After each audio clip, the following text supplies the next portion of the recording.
C. Joseph Vijay எனும் நான்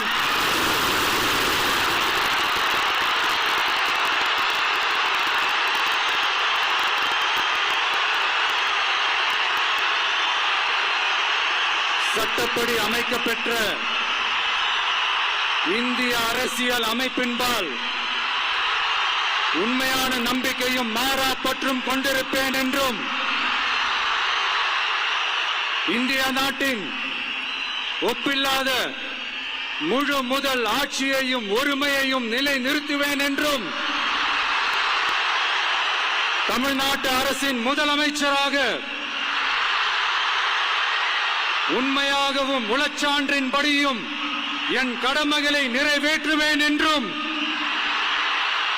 அரசியல் அமைப்பிற்கும் சட்டத்திற்கும் இணங்க அச்சமும் ஒருதலை சார்பும் இன்றி விருப்பு வெறுப்பை விலக்கி பலதரப்பட்ட மக்கள் அனைவருக்கும் நேர்மையானதை செய்வேன் என்றும் ஆண்டவன் மீது ஆணையிட்டு உறுதிமொழிகிறேன்.